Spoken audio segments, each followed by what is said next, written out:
내가 너희에게 말한다. 누구든지 사람들 앞에서 나를 안다고 증언하면 사람의 아들도 하느님의 천사들 앞에서 그를 안다고 증언할 것이다. 그러나 사람들 앞에서 나를 모른다고 하는 자는 사람의 아들도 하느님의 천사들 앞에서 그를 모른다고 할 것이다. 사람의 아들을 거슬러 말하는 자는 모두 용서받을 것이다. 그러나 성령을 모독하는 말을 하는 자는 용서받지 못할 것이다. 너희는 회당이나 관청이나 관아에 끌려갈 때 어떻게 답변할까? 무엇으로 답변할까? 또 무엇을 말할까 걱정하지 마라. 너희가 해야 할 말을 성령께서 그때 알려주실 것이다. 참 예수님, 오늘 복음은 아주 큰 위로가 되는 말씀입니다. 왜냐하면 우리가 박해를 받아서 어딘가에 끌려갔을 때 어떻게 답변을 해야 될까 걱정하지 말라는 말씀이시죠. 왜냐하면 성령께서 그때 필요한 말을 다 해주실 것이니까 걱정하지 말고 편안히 있어라 라는 위로의 말씀입니다.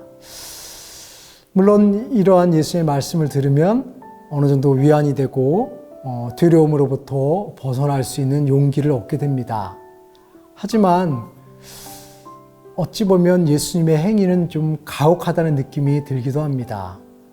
차라리 우리가 그러한 고난을 당하기 이전에 미리 손을 쓰셔서 고난에 빠지지 않도록, 위험에 빠지지 않도록 해주시면 모든 문제가 다 해결이 될 텐데 굳이 고난의 위험에 빠진 이후에 그거를 잘 견디라고 그때 도와주겠다고 하시는 말씀이 어찌 보면 굉장히 가혹하다는 느낌이 들기도 합니다.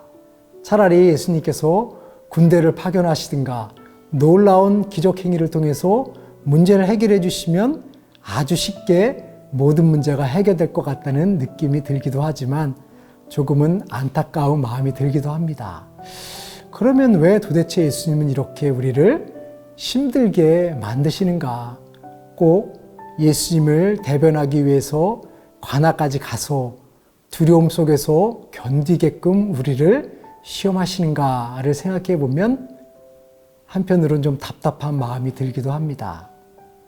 그런데 좀 더 깊이 생각해 보면 우리가 시련을 당하고 고난을 당하는 이유는 단지 우리를 단련시키기 위한 목적으로, 우리를 수련시키기 위한 목적으로만 행해지는 것이 아니라 오히려 그 고난의 여정 속에서 우리는 더욱더 예수님과 깊은 친교를 나눌 수 있는 기회가 형성되는 것은 아닌가 하는 생각을 합니다.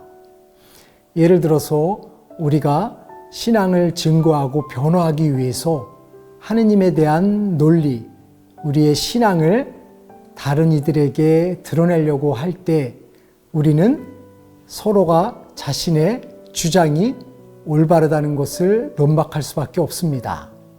그래서 상대는 우리들의 주장을 틀렸다고 하는 입장에서 자신들의 주장을 펼 것이고 그에 응해서 우리는 우리 나름대로 우리의 논리가 올바르다는 것을 주장하기 위해서 우리의 논리를 제시하다 보면 끊임없이 논리적인 충돌만이 이루어질 수밖에 없습니다. 그 결과 아무것도 이루어질 수 없고 그로 인해서 우리는 오히려 불편한 관계를 만들 수밖에 없습니다. 하지만 그러한 어려운 상황에 직면했을 때 우리의 능력과 우리의 논리로 상대를 굴복시키려고 노력하는 것이 아니라 성령께 의지할 때, 성령의 힘에 우리의 모든 것을 의탁할 때 우리의 논리를 뛰어넘는 놀라운 신비가 드러나는 것입니다.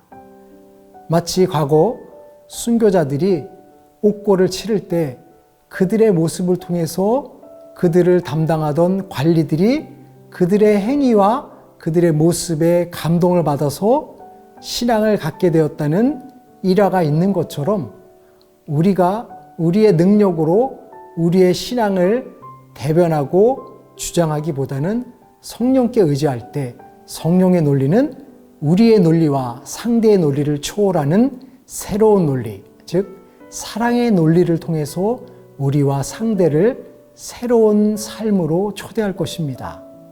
그러므로 우리가 자신의 입장을 옹호하기 위해서 이성적인 논리적인 것을 추구하는 것이 아니라 성령께 의탁하고 성령께 매달릴 때 성령은 사랑의 논리로 우리 모두를 감싸고 어루만져 주실 것입니다. 이러한 사랑의 논리를 우리는 성령으로부터 체험하고 받아들이게 될 때 우리는 비로소 그때 하느님의 영적 힘이 얼마나 위대하고 하느님의 영적 힘은 모든 것을 포용한다는 사실을 새롭게 깨달을 수 있을 것입니다. 그러므로 우리의 신앙 여정에 걸림돌이나 불편함이 있을 때 그것을 해결하기 위해서 우리들의 이성적인 것을 발휘하기보다는 그 모든 것을 하느님께 의탁하고 하느님께서 인도해 주시는 방향으로 우리의 삶을 변화시킬 때 우리는 그 변화를 통해서 성령께서 함께 하심을 체험하고 성령의 사랑의 불을 분명하게 인식할 수 있을 것입니다. 비록 우리의 삶이 버겁고 힘들다 할지라도 그 버거움 속에서도 성령이 함께 해주시고 고통 속에서도 성령께서 우리를 이끌어 주신다는 것을 체험할 때 우리는 비로소 하느님의 사랑을 온전하게 체험할 수 있을 것입니다. 그러므로 두려워하거나 무서움에 떠는 것이 아니라 그 두려움 속에서도 하느님께서 함께 하신다는 것을 믿고 하느님께 의탁하는 삶을 살아갈 수 있었으면 좋겠습니다. 감사합니다.